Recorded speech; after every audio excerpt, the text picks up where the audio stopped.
Hello everybody, I'm KC, and welcome to my new series, Let's Talk About, where I talk about whatever I want.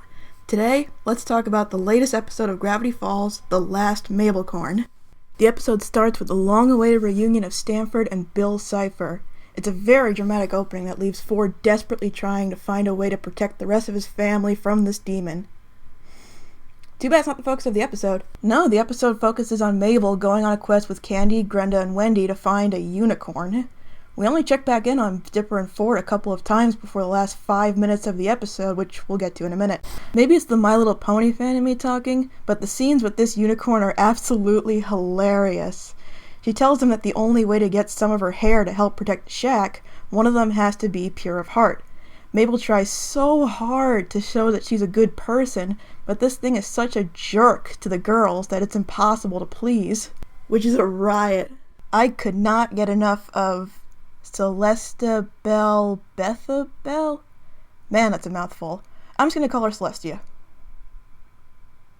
Oh, come on, Celestia has done worse things than this thing. It was so funny seeing a unicorn of all things being a stubborn know-it-all. Not that I know anything about that or anything. Anyway, the only thing that may beat Celestia humor-wise is seeing the rest of the girls on their own adventure to try and get the hair. The Gnome Tavern looks very cool, with new diverse designs for the gnomes. This is also a great point in the episode to play everyone's favorite game, What Can This Show Get Away With? With stuff like Five-Finger Folly with an acorn, back alley deals with shady gnomes, and even chloroform? I'd say quite a bit. This part of the episode ends with a brawl between the unicorns and the girls that we unfortunately don't get to see, but who cares? Back to Dipper and Ford. Ford explains that even though the portal is dismantled, Bill could still get through to the physical world through the rift if it wasn't contained.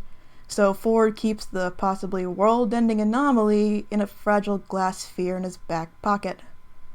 Am I the one who thinks there are smarter ways to store that thing? It's at the end of the episode where we finally get back to Dipper and Ford, and things get intense. After Dipper has the genius idea of putting the mind-reading helmet on Ford, he thinks that Ford is possessed by Bill, which leads to a chilling standoff that shows something that this show is great at. Gravity Falls does a great job of making the audience doubt what they originally thought. Sometimes trying to deceive the audience can be seen as cheap, but I never got that feeling here, or the last time they used this technique in Not What He Seems.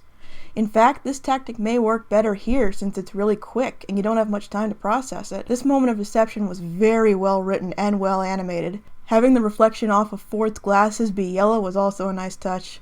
Easily the best part of the scene though is the voice acting, both from J.K. Simmons and especially Jason Ritter portraying a panicking Dipper very well. After all of this, Ford decides to finally reveal his history with Bill. He says Bill came to him in his dreams, claiming he was a muse. So he made a deal with Bill for his help in constructing the portal in exchange for being able to travel in and out of Ford's mind at will. This story is everything I wanted it to be. Ford's relationship with Bill is very interesting. The dream sequences are beautifully animated, and on a side note, I really love Fiddleford's disapproving face here. Look at him. Yeah, he doesn't trust that Dorito one bit. Most important of all though, this all makes sense. Even before Stanford was revealed as the author, something that always intrigued me about the overall mystery of the show was what kind of relationship the author had with Bill Cipher. There's a passage in the journal that says Bill was friendly, but other passages, even though most of these don't reference him directly, say otherwise. I was a fool, he lied to me, I was deceived and now it's too late. These were all things that fascinated me. It was tough to get any more information from Bill's 2 appearances on the show since he's such a tricky and cryptic character. But now, not only do we know what his relationship with Ford was, using Ford as a pawn in his sick game, but we finally have some of Bill's motivations, something I've wanted to know for a very, very long time. Much like with the mystery of who the author was, this history with Bill Cipher was very well foreshadowed, and for me, was very satisfying to finally see unfold.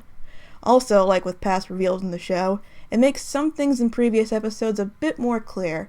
Mostly how angry Ford was of Stan for opening the portal, despite Stan doing it to save him. It doesn't really justify how he acted, but it certainly explains it.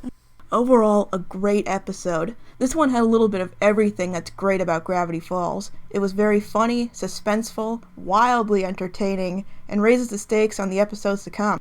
The end credit scene shows that Bill's looking for a new pawn. My best guess is Stan or Gideon. Thanks for watching, and I will see you next time.